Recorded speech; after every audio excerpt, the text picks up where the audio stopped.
The Fall Guy, starring Ryan Gosling and Emily Blunt, just came out. This is a weird movie to review because it's clearly kind of a tribute to stuntmen. It was directed by a stuntman.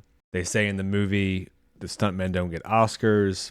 This movie, I would say, successfully does for stuntmen what Alex Garland was trying to do for journalists in Civil War. Except this movie obviously paints stuntmen as dedicated, risking their health, kind of overlooked and underappreciated. Civil War painted journalists as psychopaths. I don't think that was the intention. I think they were just stupid. The whole movie is very meta. And because it's so meta, it's a really weird mixture of like generic and fun because it's trying to make fun of all the typical action stuff that's over the top. So let me just get into the plot real quick. There's not much to say about it.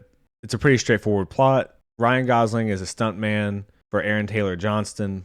At that point, Emily Blunt is a camera woman who wants to be a director. Ryan Gosling takes a fall, gets hurt, kind of disappears for a year. Emily Blunt is directing a movie, and he's supposed to be the stuntman on it, and obviously it's supposed to be her big break. And they're kind of doing the thing where they're obviously still into each other, but mad.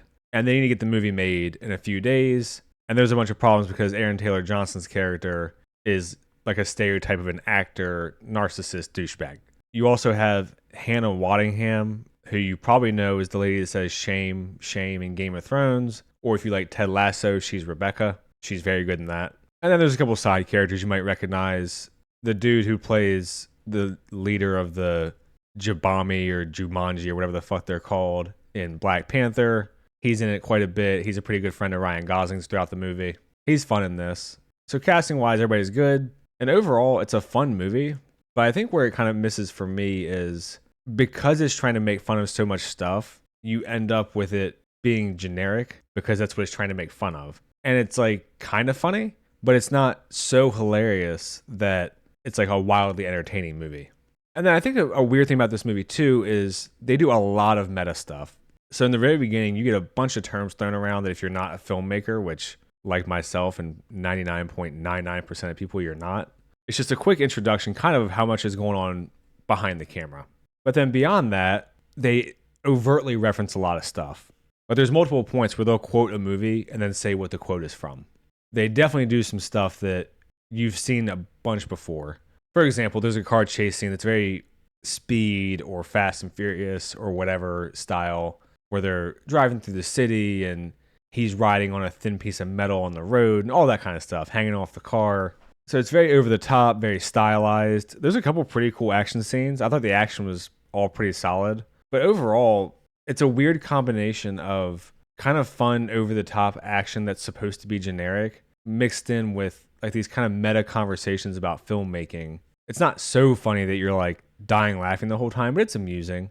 Ryan Gosling, I always enjoy in comedies. I really liked him in The Nice Guys. I haven't seen Barbie, but it seems like everyone loved him in that. Emily Blunt, I also usually like.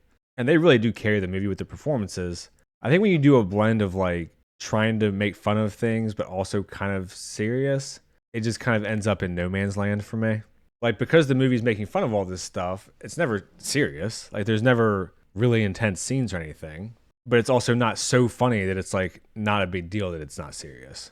So it's kind of just like a tweener. For me, this is one kind of like the Ministry of Ungentlemanly Warfare. It's a fun movie, good to watch once. I'll probably never watch it again.